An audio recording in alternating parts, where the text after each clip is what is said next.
Hello everyone, what's happening? I am that stomachless dude. Today I wanted to make a little video about what happens after you have your stomach removed, total gastrectomy, and you eat too much. So early on after surgery, you'll start learning really fast really what your limits are. And as you progress and as you move away from that surgery date, you'll start noticing typically, and a lot of times I'll be talking about what I've noticed, but you'll start to increase the amount that you're able to eat without getting sick. So the way I kind of look at it is when I tell people this is, I put it on a 1 to 10 scale. 1 is I have no symptoms, no nothing after X amount of food that I've eaten, up till about 7 is kind of where I start putting the getting sick. At a 7, I could be throwing up bile. And then, 7, and then 8, 9, 10 is, feeling like really bad, throwing up some food and whatnot. So we'll kind of, that's the scale during this conversation that we'll use. So, right after surgery, you have a couple weeks typically where they're, really soft food. It might honestly at this point, I've kind of forgot, but it might have been upwards of like 4 weeks, maybe longer than that they're wanting you, no chips, no nuts, stuff like that. But right after surgery, it's like liquids at first, and then they kind of introduce you solids. By the time I left the hospital, I was in the hospital, I think 8 or 9 days. I was eating like hamburger meat. I was able to eat like steamed carrots and jellos and puddings and stuff like that. So you learn real fast what your tolerances are. And so for me, starting off, man, it seemed like maybe a quarter cup of food, maybe a third of a cup of food, and that would be really all I could handle. And when I say handle, I don't mean I couldn't physically eat more. It's just that was the limit that I knew. If I eat more than this on that 1 to 10 scale, I'm going to get 5, 6, 7 plus. And if once you learn what I'm talking about, if you haven't gone through this, a lot of people watching these videos are scheduled for a TG or a PG, or just had surgery and they're kind of trying to do as much research as possible. So don't let this video scare you. And I'm gonna tell you kind of what I've done different and what's allowed me to where now I'm 8 months post TG, and I'm able to get in 3,000 calories a day. I'm gaining weight. If you look at me right now, about 193 pounds. I'm 6'1"ish, 6'2"ish. I never used my feeding tube. I only lost about 3 to 5 pounds post surgery when they told me I was going to lose another 20. So I've gotten down to about 168, and like mentioned, right now I'm 188 to about 194 is kind of where I fluctuate right now, just depending on how much I push myself. So kind of getting back to that. So early on, quarter cup, third of a cup. Me personally, I always wanted to push that boundary for 2 reasons. One, I'm hungry 24/7. I know a lot of people will get these surgeries and then they're being told, or they're not hungry and they're not, they have to remind themselves to eat and whatnot. Not me. I'm hungry 24/7. So every time I eat, I have to mentally and physically make myself stop eating, or I'll end up getting to those high number scales. So again, I know I'm kind of jumping back and forth, so I apologize for that, but these are unscripted. So early on, quarter cup, third of a cup, I was pushing. I was hitting 6s, 7s, 8s almost every single time I ate. And I did that on purpose because in my mind, I kept telling myself, I'm going to control this. I'm going to teach my body that we can eat more to get used to it. Because, that's kind of what's happening is your body's getting used to new piping, new plumbing. And again, there's a lot more scientific and medical, stuff involved in it. This is just, layman's term. I'm the layman. But I was pushing myself and I was getting sick. And in my mind, I kept telling myself, get sick now, be able to progress faster. And it worked. I progressed way faster than most people that I read about. Again, when you read anything online, typically when you read most of it online, typically what you're finding is all the negative stories. Not many people, and that's one reason I created this channel and these videos, not many people are getting on there and saying, hey, here's the good stuff that can happen. Here's what positive things can happen after this. Your life's not over. Life does go on. And it tends to get better. And it gets better on sometimes it feels like a daily basis, and then sometimes it feels like it takes months to hit those little milestones and plateaus. So as I kept hitting those fives and sixes, I had my little throw up bags everywhere, and it doesn't hit you right off the bat. You don't eat that last bite and go, oh my God, I'm gonna get sick. Sometimes it can take, for me personally, 30 minutes to an hour. I'd say maybe even 20 minutes, 20 minutes to 40 minutes, somewhere around there. I would start to go, okay, I know I've eaten too much.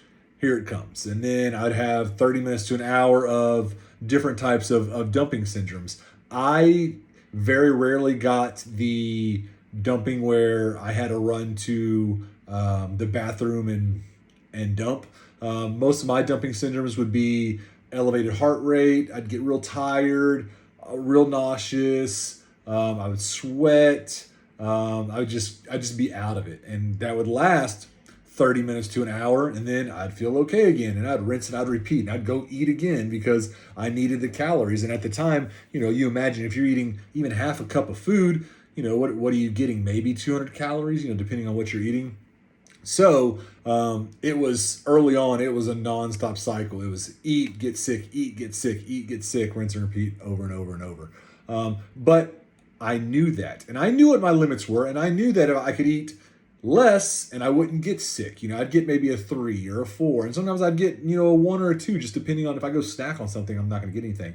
Fast forward now, I'm 8 months post TG. For breakfast, I had 2 bacon, egg, and cheese with extra cheese breakfast tacos. So we're talking upwards of 600 to 700 calories in just those 2. And I got maybe a 3. Like, I felt a little bit nauseous. I felt a little bit in my stomach. My wife always gets mad at me because I like to go lay down after I eat them. Just what I like to do. And so sometimes, I've heard that walking around, sitting up, but I also heard laying down. So what works for you, you got to find out. But a 3 for 600 calories on the scale of 1 to 10, I'm okay with that all day.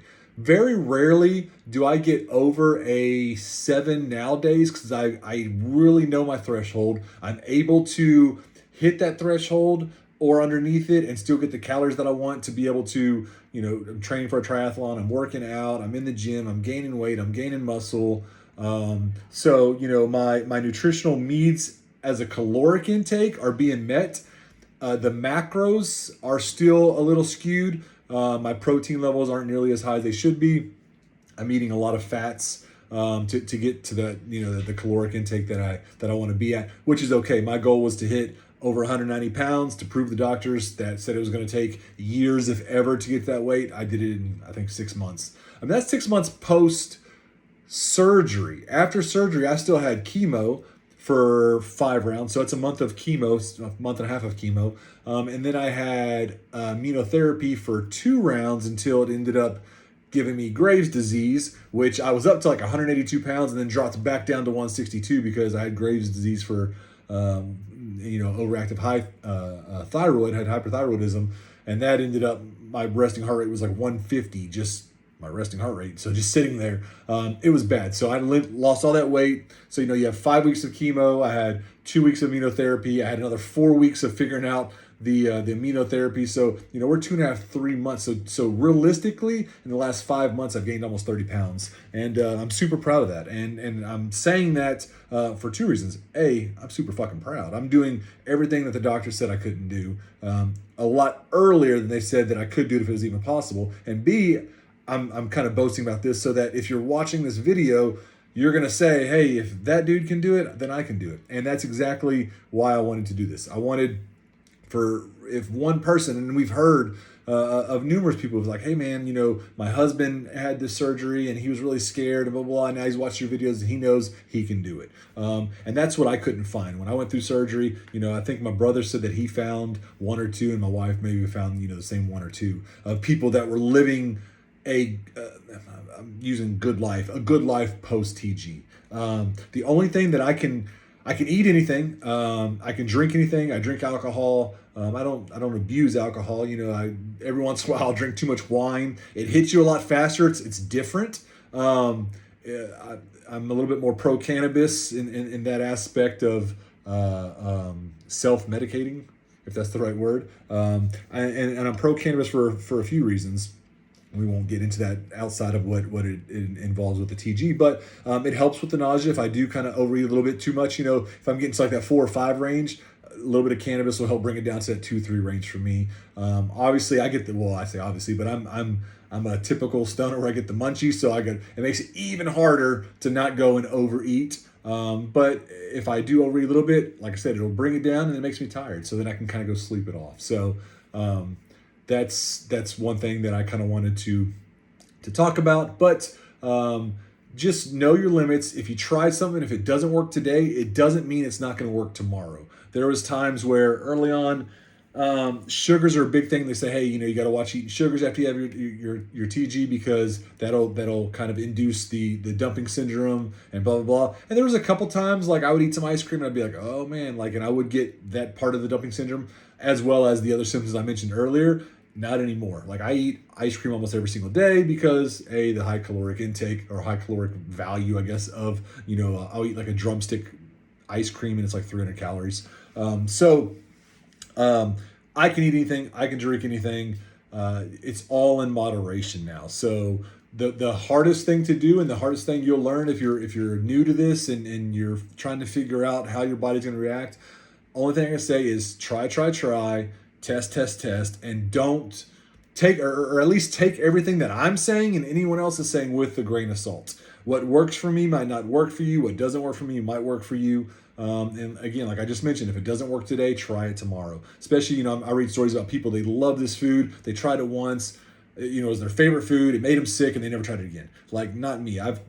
Luckily for me, nothing really affected me that way. But push your limits, set goals, crush your goals, stay positive. There's a group on Facebook, and I wish I knew it, and I should have been dropping this a couple times. But if you search, I think Stomach Lists, I think it's the group's called Stomach Lists Group or Stomach List Total Gastrectomy, Partial maybe it's TG, PG. But I found it, so I know you can find it. But get on there. Again, there's going to be negativity in that group. It's just human nature. I don't think people are on there intending to be negative and to bring you down. A lot of it's questions, and they're given their negative issue right now to bring up the question and try to get some of those answers. Surround yourself with positivity. Stay positive. You can do it. You can push through. You can gain weight. You can be active. The only thing I don't do is I don't race motocross anymore. But now I race jet skis and I race mountain bikes and BMX bikes. And so, my life has changed a little bit now. It's afforded me to get back in the gym. I'm back in the gym 3 times a week, which I was kind of laxing on that a little bit before I was diagnosed. So I'm 42. I was younger when I was diagnosed. I might have been 41. Yeah, I was 41 when I was diagnosed because I actually came home, I think, on my birthday from surgery. if anyone follows me, I've had weird birthdays. I was in basic training during my 21st, my 22nd or 23rd. I was landing in Kuwait for the OIF 1. I had surgery on this birth date. So my son was born on my birth date, so my birth date's had all kinds of significant events in my life. But like I said, stay positive. Follow me on here. I'd love to hear your stories. Comment on these videos. Let me know. Positivity breeds positivity, and on the flip side of that, negativity, breeds negativity. So stay positive. Surround yourself with positivity. Reach out to people that have had good experiences. Reach out to people that have had bad experiences. Find out what works for you. Again, take everything with a grain of salt, to include this. But that's it, man. Peace, guys. Keep living, keep eating. Like I like to say, keep living till you're not. And that's kind of my philosophy at this point. And I feel like I'm doing it. I'm trying to really practice what I preach. So take care, guys.